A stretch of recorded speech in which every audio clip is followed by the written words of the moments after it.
नमस्कार। India debate में आप सबका स्वागत है। मैं हूं आशुतोष पाठक। दोस्तों, मुंबई से हम हर रोज कुछ ना कुछ आपको नई बात बता रहे हैं। आज हम एक ऐसे राज को खोलने जा रहे हैं जिसको मुंबई पिछले 40 वर्षों से दबाए हुए है। बल्कि कहें कि 40 वर्ष से और पहले चले जाएं तो उस राज को दबाए हुए है। 40 साल तो पक्की तौर पर कह सकते हैं। 80 के दशक से 80-90 के दशक से ये राज दबा हुआ है, छुपा हुआ है। हल्का हल्का कुछ कुछ लोगों को मालूम जरूर है, लेकिन लोग इस पर पर्दा डाले रखना चाहते हैं।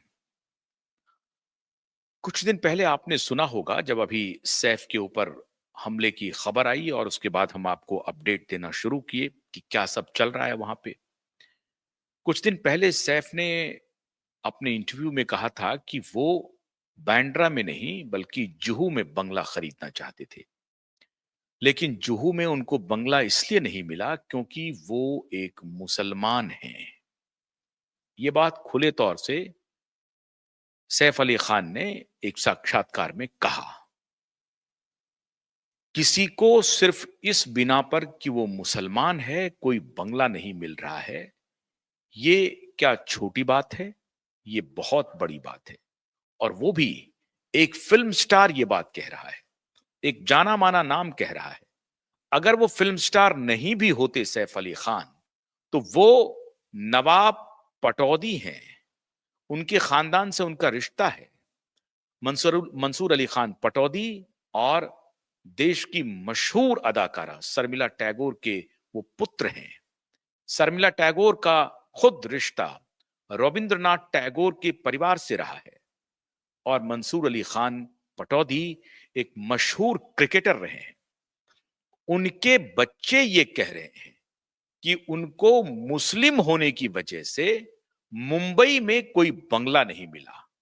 इसलिए ये बात छोटी नहीं, बात बहुत बड़ी है, बहुत बड़ी है। क्या मुंबई में बॉलीवुड पूरी तरह से कम्युनलाइज हो गया है? उसका सांप्रदायिकरण हो गया है? क्या बॉलीवुड सोचने लगा है कि वो सांप्रदायिक है, या बॉलीवुड के खून में एक प्रकार से शुमार हो गया है सांप्रदायिकरण?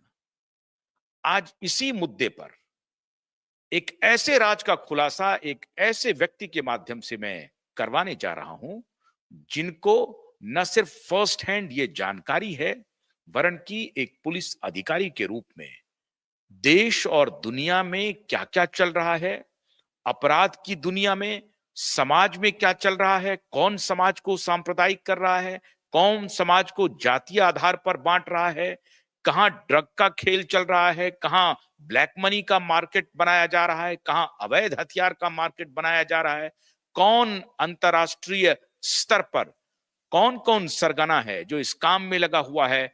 और सबसे जो मशहूर नाम है अंडरवर्ल्ड का, वो अंडरवर्ल्ड क्या इतना सांप्रदायिक हो गया है?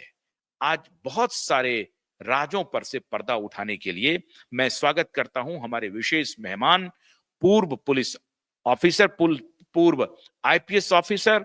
उनका सिर्फ एक आईपीएस ऑफिसर के रूप में परिचय नहीं है, बहुत सारी किताबों का उन्होंने लेखन किया है, अच्छे जाने माने लेखक हैं, कम्युनिकेशन वर्ल्ड के जाना माना वो नाम हो चुके हैं। आजकल सॉफ्ट कम्युनिकेशन के वो मैनेजिंग डायरेक्टर हैं। तो डायरेक्ट एडमिनिस्ट्रेशन से लेखक बनने तक की उनकी एक लंबी यात्रा है। और आजकल उनके पुत्र स्वयं बॉलीवुड में अपनी किस्मत आजमा रहे हैं। तो बॉलीवुड की बहुत सारी अंदरूनी बातों को ठीक से अब वो जान भी रहे हैं, अपने इन्वेस्टिगेशन के दौरान भी बतौर पुलिस ऑफिसर, और बाद के दिनों में जो वो देख रहे हैं। तो मैं समझता हूं इनके पास इतनी जानकारी है जिस पर से जो अगर आपके साथ शेयर करेंगे तो आपका जो क्लटर है वो शायद खुल जाए, उस पर से कुछ पर्दा उठ जाए। तो स्वागत करते हैं हम अपने पूर्व आईपीएस अधिकारी उदय सहाय जी का। बहुत बहुत स्वागत है उदय सहाय जी। मैंने जो प्रस्तावना दी है थोड़ी लंबी जरूर हो गई है, लेकिन आपको यह जानकर खुशी होगी कि पिछले कई दिनों से क्यूबाइट नेटवर्क जिस बात को कहता रहा है। जब आज हमारी आपसे बात हो रही थी तो आपने जो हमें चौंकाने वाले तथ्य बताए, मैं चाहता हूं कि दर्शकों से वो शेयर करें। ये जो सैफ अली खान का इंटरव्यू था, जिसमें उन्होंने कहा कि वो जुहू में बंगला खरीदना चाहते थे, लेकिन उनको नहीं मिला क्योंकि वो एक मुसलमान है। इस बात से आप कितना इत्तेफाक रखते हैं? सबसे पहले मैं आशुतोष जी आपको और आपके तमाम दर्शकों को धन्यवाद देता हूँ इस मौके के लिए कि आपने मुझे अपने अनुभवों को साझा करने के लिए स्टूडियो में बुलाया। जूम पे मैं ज़रूर हूँ लेकिन रूबरू हूँ आपके। और मेरे लिए ये इंटरेस्टिंग टॉक है, सेशन है, बिकॉज़ बहुत सारी चीज़ें जो क्राइम, पुलिस, अंडरवर्ल्ड की दुनिया जिससे मैं दूर आ चुका हूँ, लेकिन फिर भी आपका पास्ट आपको हॉन्ट करता है और गाहे बगाहे आपका इंटरेस्ट कहीं ना कहीं उस तरफ जाता है। और मैं पढ़ता भी रहता हूँ, ख़ास तौर पे जब से मतलब घर परिवार में ही बॉलीवुड का इन्वॉल्वमेंट बढ़ा है, वो सिलसिला बढ़ा है। तो सबसे पहले मैं ये बताना चाहता हूँ कि एक ज़माने में बॉलीवुड पोलराइज नहीं था, और अगर था तो उतना ही था जितना हमारे समाज का और अंग पोलराइज्ड है। लेकिन सब कुछ आइडियलिक भी नहीं था। जैसे एक टेंडेंसी होती है हमें ये कहने की everything was great 40 years back, 20 years back. मैं उस पर ये नहीं जाऊंगा क्योंकि बैकग्राउंड के तौर पे मैं बता दूं, वहाँ के एक तो बहुत सीनियर आईएएस अधिकारी जो कि महाराष्ट्र फिल्म डेवलपमेंट काउंसिल को सेटअप करने में जिनकी भूमिका रही, फिल्म सिटी को रेस करने की भूमिका रही, उस लेवल के कई आईएएस अधिकारियों से मेरी बातचीत इस विषय पे गाहे बगाहे होती रही।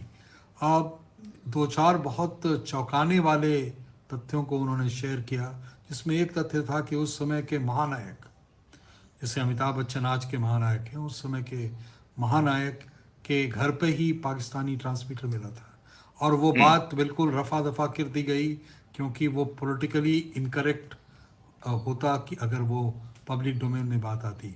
बात उसी तरह से एक फिल्म आई थी, उन्होंने बताया दोस्ती, और दोस्ती के जो दोनों कैरेक्टर थे वो उनका उनका पूरा एक्टिंग परफॉर्मेंस और फिल्म इस तरह से सुपर डुपर हिट हुई कि कुछ समय के बाद दोनों के दोनों कैरेक्टर एक्सीडेंट में मारे गए। और उस ज़माने में सोशल मीडिया नहीं था, उस ज़माने में क्यू5 नहीं था, और इसी तरह से शांत ठाकुर की मामले को आपने जिस तरह से एक कैंपेन की तरह 2 साल जारी रखा है, कोई वैसा वॉरियर नहीं था जो कि उनके मुहिम को आगे ले जा सके। लेकिन उनका कहना था कि they did not die in accident, they were actually murdered. तो ये घटनाएं गाहे बगाहे होती रही थी उन दिनों भी, लेकिन स्थिति भयावह इस तरह नहीं थी, एक डिस्ट्रस्ट इस तरह नहीं था जो आज कहीं ना कहीं दिखने लगा है हो वो रहा है। एक। एक सवाल मैं सिर्फ आपको बस पूछ लूं कि ये जो सैफ अली खान ने जो ये आरोप लगाया है कि मुझे जुहू में बंगला नहीं मिला क्योंकि मैं मुसलमान था, और वो इतने बड़े सेलिब्रिटी के बच्चे हैं, अगर वो खुद भी सेलिब्रिटी नहीं भी रहते तब भी उनको कोई बंगला देने से इनकार कर दे। शर्मिला टैगोर के बेटे हैं वो, मंसूर अली खान पटौदी के बेटे हैं वो। तो आपको लगता है कि ये बात सच